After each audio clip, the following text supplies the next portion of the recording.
Good morning, students. I hope you all are safe and good. For grade 7, today we are going to start a new chapter in history. The fifth chapter is about rulers and the buildings. On seeing the name itself, you can get the idea about the rulers and their buildings. First, we are going to learn about Qutub Minar. Qutub Minar, it was constructed and built by Qutabuddin Aibak in 1199, and after that, it was reset by Iltutmish in 1229. After some damages due to lightning and earthquake, it was repaired by Alauddin Khilji, Muhammad Tughlaq, and Ibrahim Lodi. They are the constructor of Qutub Minar, right? In this, what is the speciality?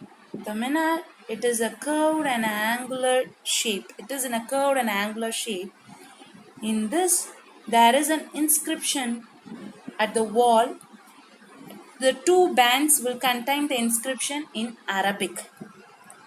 It is not that much easy to inscribe the words or inscription done in the curved and angular shape. So it should be done by a skilled craft persons.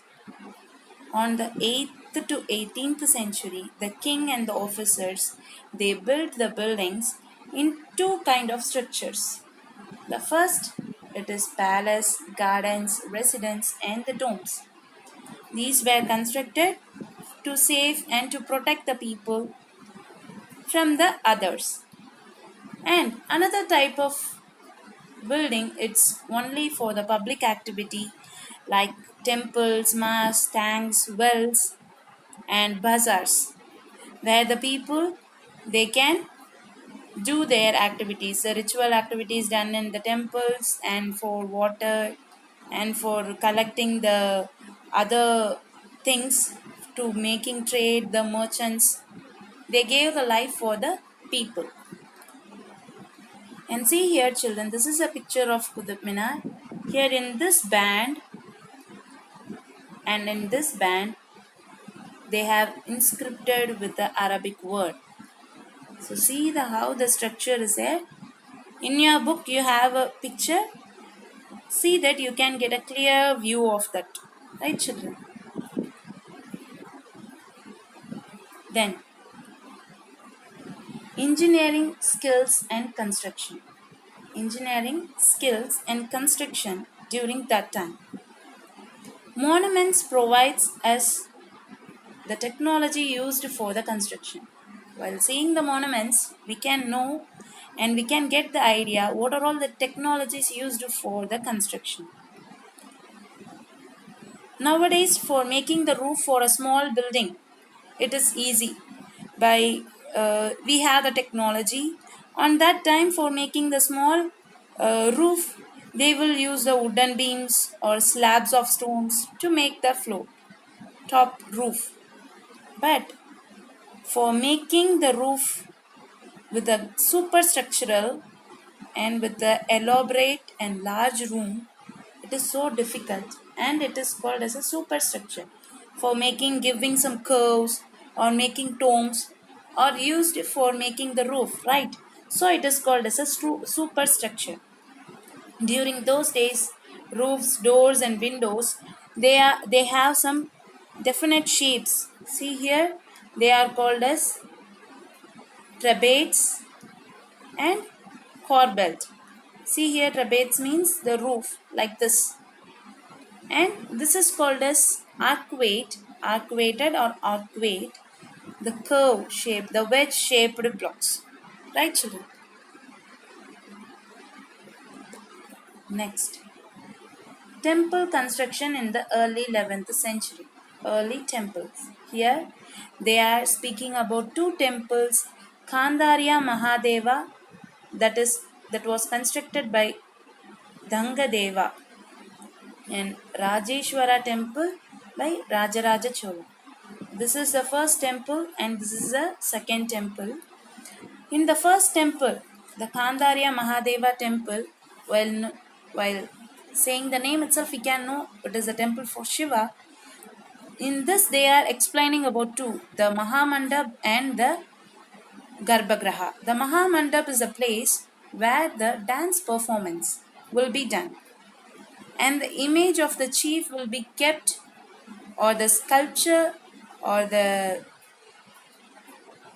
image made up of some special things will be set inside the Garbhagraha, and there they will do the rituals and worshipping that frame or that sculpture. Here the two places are named. And about the Rajarajeshwara temple. Here it is placed in Tanjavur, where the top of this temple will be spoken a lot.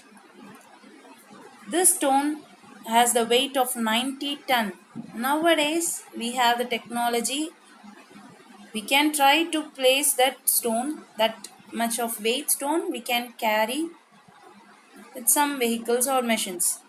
But on the ancient time, how they did? Incline. They made the incline shape like this. They made the stones to move like this, and after reaching this place and after completing the temple, they destroyed this incline. So nowadays still the village nearby the Tanjavur are called as village of incline. Building temples, mosques and the tanks. The king, they built the temple, mosque and tanks. On that they used two technologies. The first one, that is superstructure, above the doors, windows and the arches. The architectural form was called as arcade, right? We have learned. And the second technology is using limestone cement, where the limestone cement will act as a concrete when it is mixed with the chips of stones, right? Why they built the temple, mosque and tanks? Temple, mosque were beautifully constructed because they were the place of worship, and also it will demonstrate the power and wealth of the king. Rajarajeshwara temple, it was constructed for the god Shiva, called Rajarajeshwaram. He constructed the temple and he inscripted this in the walls of the temple, that the temple one god honor another. The temple one god honor another. That means Rajarajeshwara, he considered himself as a god, and Rajarajeshwaram, he is honoring the other god. The temple one god Rajarajadeva honored another Rajarajeshwaram. He is also called as Rajarajadeva, right? And in the Muslim, the Sultan Alauddin, he built the mosque. In the wall of that mosque, he inscripted that he is a shadow of the god. He didn't say that he is a god. He said he is the shadow of the god, and he follow the rules, and he has the qualities of Moses and Solomon. They were called as a great lawgiver. So he created that kind of view among all the people on that time of period. And Iltutmish, he constructed a water reservoir. So he is called as a king of reservoir. That we can see in the Golden Temple in Amritsar, right children? Next, why were temples destroyed? One side, all the kings, they were eagerly on showing their wealth and power, they were building the temples and forts.